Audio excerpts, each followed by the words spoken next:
Today marks our task force's first seizure of an asset belonging to an individual. It will not be the last. The rumors are that Diddy was running some kind of Epstein-type deal where he was filming everybody. Who knows what's real? That's what Diddy's lawyers, I think, said. It was like that. These are just trumped-up charges, not true. When Homeland Security invade your house, you got problems with dudes with.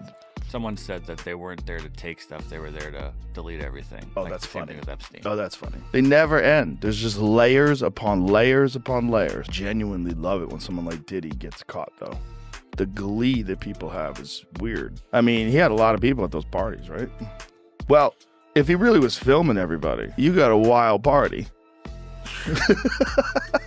There's so many different stories. What are you going to do? I'm not doing that. We're not involved in them. I was involved. never Diddy. Telling jokes. Like I told you. Having fun. That's it. Yeah. Smoking dope, cracking jokes, making people... All Jennifer Lopez had to do was marry a white boy, people to stop remembering that she had a gun in her pocketbook. That bullet came from the gun that was in her hand. And not once has she spoken up. She had gunshot residue on her hands the night that Natanya was shot. Betterment of that woman. Not once has she donated to her family or for her medical bills that she's still paying. She was afraid that maybe one day they would open the case and she still has the bullet fragments in her face. Like J-Lo has said nothing or say something in her defense to stop Puffy from gaslighting her. And you really thought that just running off and marrying Ben Affleck was going to take you out of the Diddy downfall? She sat there and cried like a baby. I don't want to go to jail. I don't want to go to jail. Benny Medina put her with that drunk white boy Sean Combs has done to their lives. And you're trying to avoid your part in the story or the fact that you never spoke up. What happens to Cassie if J-Lo had said something? The diddler back then. Because that situation happened in the late 90s. He didn't get with Cassie until 2009, 15 years after he was with Jennifer. Cassie would never have gone through what she's gone through about the that she suffered in a relationship with Sean Combs. J-Lo being a stand is Cassie not getting punted in a hallway. He will find me. Oh my. 3 months ago, a woman approaches Diddy and says, hey, this is going to make you look like a monster. We're going to be releasing a tell-all book about this woman's experience with Diddy over all the years. You don't want that book to get out there. You can buy the exclusive rights to it for $30 million. Catch and kill this book. It's not just stuff that makes for good print. These are civil claims that we can bring and we can win millions of dollars. Woman comes back with a lawyer. We're going to file a civil lawsuit against you. Diddy's team says, okay, bring the lawsuit. So after those things happened, a line of people came with stories. They bring the lawsuit and within like hours, it's settled for, surprise, surprise, $30 million. If she got 30 mil, what can I get off this guy? I was there. I saw this. I heard that. And that then led to a federal investigation. Sean Combs has been hit with a slew of new civil lawsuits, accusing him of 6 victims, one of them a 16-year-old boy. This seems like every day the scandal gets bigger and worse for him. But we really are just getting to the beginning of everything. I want to be clear, the press and the media and the public at large is shocked by what's happened. There are a lot of people who have been named that have not been brought to heel. 65% of Americans no longer trust the mainstream media. The Diddy case is a perfect example as to why that is. And yet behind the scenes, everyone knew that this is what he was engaged in. This was an open secret in Hollywood. This man was allowed to be with every presidential candidate. He was allowed to throw parties. He was hailed as a hero. People at the upper echelons of society and politics knew about this and they were okay with it. Kanye last year said that he was a Fed and started speaking about some of these allegations. He was simply dismissed as crazy. He was acting a part like Jeffrey Epstein, in which he was collecting blackmail over various people that were in Hollywood. And I think also the silence of certain individuals like LeBron James is quite deafening. Although there are some more big names that are going to have to answer for it. Pictures of Diddy, who was 34 at the time, eating a chocolate-covered strawberry off of a naked woman's body at a fancy party in Miami, were recently found again by TMZ. The woman acted as if she were at a buffet with fruit and carefully placed food, including Will Smith and other famous people.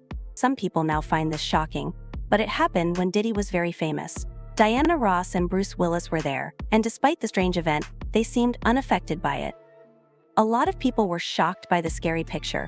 Some people who commented online were horrified and said that the elites were acting in a perverted way and were like cannibals.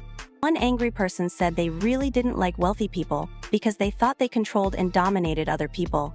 Many others said that in the 1990s, it was popular in clubs to have human buffets where models were covered in food and slowly given to customers. Diddy is currently awaiting trial in the Metropolitan Detention Center in Brooklyn, distant from the opulent lifestyle he once led, after his arrest on September 16th on serious charges tilted the scales in the business. So I need to give you a massive flashing red warning here. And if you are triggered or upset, then this is definitely not the show for you tonight. She is going public with her name. The accuser is named Ashley Parham. She says that in February of 2018, she met a man named Shane Pierce at a bar. Shane FaceTimed Diddy outside on the sidewalk. And this is important. She says she believed that Diddy had something to do with the murder of Tupac Shakur. But Ashley Parham says that she told both Shane and Diddy on FaceTime that she wasn't impressed. Allegedly, Diddy warned her that she would pay for saying something like that. And the lawsuit says, quote, where she says this guy Shane invited her to come to his apartment. And defendant Shane offered her a glass of water, which he retrieved and brought back to the plaintiff. P. Diddy showed up with an entourage, including his top aide, Christina Coram. Parham says that Diddy was antagonistic from the start and that he put a knife to her face. Oh, shit.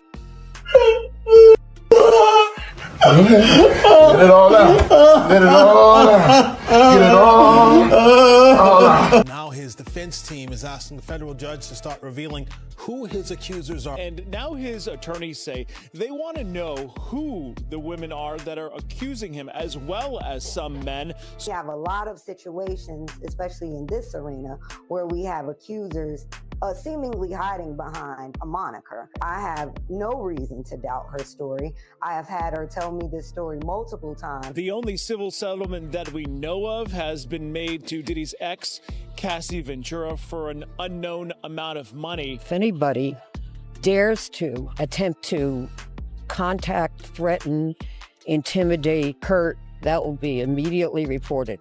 Again, he has been named in 6 lawsuits. 4 of those filed so far are male accusers. Men now, but in one case, a 16-year-old boy who says in 1998, when he was a teenager, found himself in an occasion to be alone with Diddy, he says, and he claims that Diddy he went to a white party. He was invited. He touched him and essentially called it a rite of passage to become a star in the music industry, ranging from 1998 to October of 2021. And one guy says, hey, 2008, I find myself that he was pistol whipped by somebody who was with Diddy, and then that he was assaulted and raped. And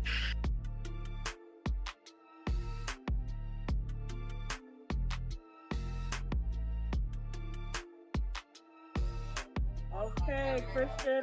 Miss Combs, how you feeling? Miss Combs. Miss Combs.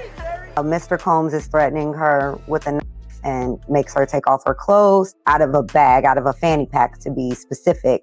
And then he takes what she believes is some type of liquid substance and he squirts it at her. And she actually didn't specify even baby oil. She just said he just started squirting it at her. Then she realized that it was some type of lubricant or oil. That's when, after she was covered in this oil, that's when the began with Mr. Combs. As he sits in jail, worries have been made about his mental health because he seems a lot like the late Jeffrey Epstein. However, one person is more involved in this debate than anyone else, of course, and it's Jennifer Lopez in a resurfaced moment from 2000. Allegations claim that Dodi Abed manipulated women for years to protect his image, using them to fulfill his desires. During a spectacular 4th of July party, Jennifer Lopez and Diddy, one of Hollywood's most attractive couples, were spotted cuddling up. The old pictures, which were recently unearthed due to Diddy's legal problems, showed the couple relaxing on a huge bed with white cushions. While Diddy stood with a drink in hand while wearing a red shirt and white slacks, Lopez, looking stunning in a blue dress and silver heels, appeared at ease as she grinned for the camera. A-list celebrities like the late Aaliyah joined the gathering. While Lopez has not commented on Diddy's latest arrest, fans are remembering her tumultuous relationship with him. Their romance was filled with dramatic moments, such as their shared arrest after a 1999 nightclub shooting, even though Diddy was later found not guilty. Lopez's mother, Guadalupe, had always disapproved of their relationship. Diddy's lavish parties were often attended by Leonardo DiCaprio and Sarah Jessica Parker. People who say they attended his infamous parties and are not surprised by the allegations against him. This is Diddy. Like at a Diddy party, he's always gonna be turning up. Y'all not at Diddy's house, y'all not nowhere. I'm just wild on how he's just able to keep all that energy. Sometimes they provide breakfast in the morning and it's like you can chill. The lawsuit suggests that the Duke of Sussex was one of the guests at Combs' infamous parties. Now Prince Harry has been named in a $30 million lawsuit against the hip-hop mogul, who is facing charges of trafficking and sexual abuse, allegedly attended by sex workers and underage girls. In my opinion, I think that they're probably looking at RICO or racketeering charges. Each one of those charges carries with it a 25-year sentence.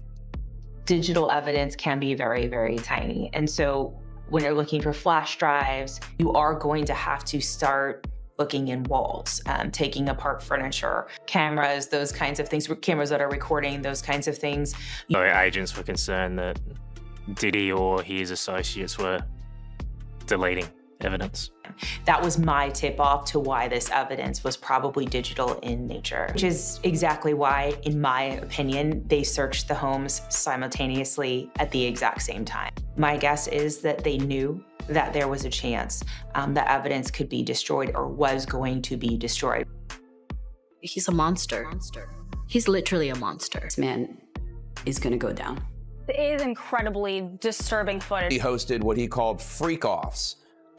Parties so brutal that the young men and women, from being drugged, they would be beaten, they would be raped, would sometimes vomit and pass out. They alleged that Diddy filmed it. I've kept this very quiet for 14 years. I mean, it's been a very long time, and it was so hard for me to watch. And I cried for days because I just couldn't believe that that man was physically abusing her like that. Certain that the amount of stuff that we've heard about is probably not the half of it. He's a monster.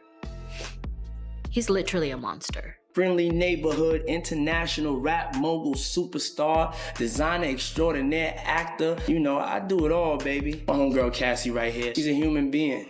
That's what we all love about her. Sure will love her one day. This bad boy, we ain't never gonna stop. There's no way that he was doing this alone. He was enabled. He had multiple EAs and PAs, and I have no idea who was his fixer. Like a Shakespearean tragedy. How this man is gonna go down. And those are extremely difficult cases to defend yourself against. Very difficult. What's happening now, Cassie opened up the floodgates. So the damage he's done to so many different people, and hopefully these people can move forward from this. Hopefully. Do you know Sean Combs? Puff Daddy? Yeah. P. Diddy, whatever you call himself these days. Yeah, go ahead. Yeah, he's part of what's called the Boule. The Boule is a branch of the Illuminati. I had sex with Cassie and Sean.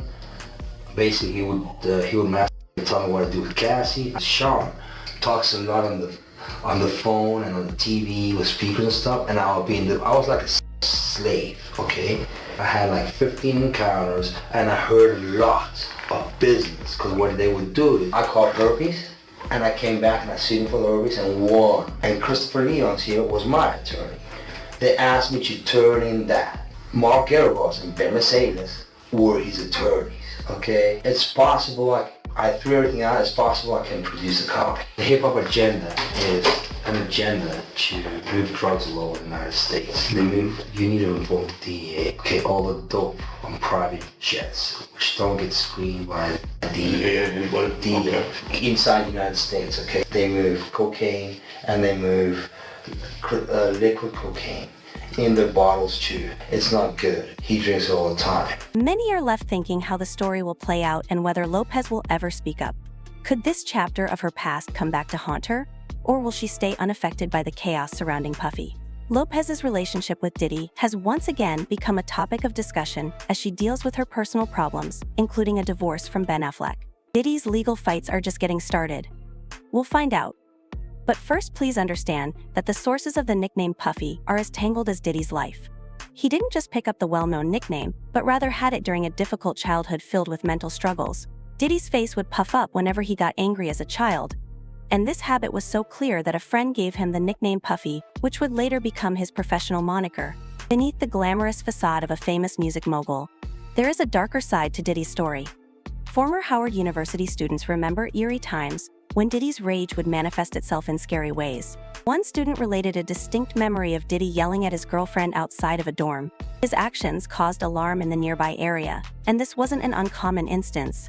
Others who knew him at the time revealed that, in contrast to his party-loving persona, his controlling nature frequently surfaced behind the scenes.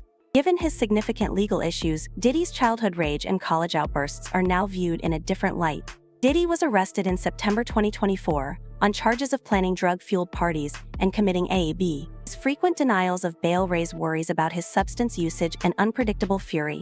And since he is a billionaire, there is an equal chance that he will disappear on bail. As Diddy gets ready for his next court appearance, Judge Robin Tarnowski expressed her worries about his ability to control his behavior by refusing to give him freedom. The problem still stands: was puppy merely a moniker given to him as a child? Or does it allude to a darker, more profound aspect of the man? These past problems are coming to light as a result of the case against him that is developing behind the fame. Diddy's world is crumbling as he faces a storm of claims, with more about 120 lawsuits filed against him. One particularly shocking case involves a pregnant woman who claims that Diddy spiked her drink at a Miami party, leading to a nightmare she never saw coming. The woman who had attended the party with Diddy claims she wasn't drinking alcohol because of her pregnancy, but as the night wore on, she felt strange after taking a sip of her beverage. Her attorney, Tony Busby, shared the harrowing details during a press conference, stating that the woman blacked out shortly after drinking. When she awoke, she found herself in Diddy's bed, feeling torn and sore with injuries that suggested something terrible had happened to her while she was unconscious. The allegations are part of a much larger wave of claims against Diddy, many of them following a similar disturbing pattern. The woman's experience is just one of many. Stories are being brought to light, and her accusations have sent shockwaves through the media. Despite Diddy's confession of innocence, his legal team refutes all of the claims, claiming they are untrue and defamatory. One can't help but wonder how many more sinister secrets are hidden behind the man who once controlled the music industry, as the mountain of lawsuits, many of which were made by minors at the time of the incidents, paint a grim picture of the mogul's past. Let's look at it from a different viewpoint. On November 9, 2023, Naomi Campbell, a British beauty known for her sense of style, threw a lavish party for Diddy to celebrate his 53rd birthday. A-listers like Janet Jackson and Idris Elba were among the guests, and they all dressed to please. Naomi looked stunning in a deep-cut black dress, and she was the center of attention alongside Diddy as cameras caught every glamorous moment. However, just as the glamorous night came to an end, a dark cloud loomed over Diddy's life a week later, when serious claims surfaced as his ex-girlfriend Cassie accused him of AB, claiming he had uncontrollable rages and had brutal beatings during their relationship. Even though Diddy's legal team denied all charges, the allegations rocked the media and put a shadow over Diddy's birthday party. As the controversy grew, Naomi and Janet, who had shared pictures from the party on social media, swiftly removed them. Rumors spread regarding Naomi and Diddy's earlier relationship, which some thought was merely a publicity gimmick in 2001 to aid Diddy's recuperation. His image following his split from Jennifer Lopez. But Naomi stuck by him, saying that she and Diddy were only friends, even though Diddy was now facing even more serious accusations. That's it for this video, everyone. See you next time. The once glitzy birthday party has faded into the background as Diddy faces trial and the legal fights that will follow. One wonders how this will impact his ties and legacy in the public view.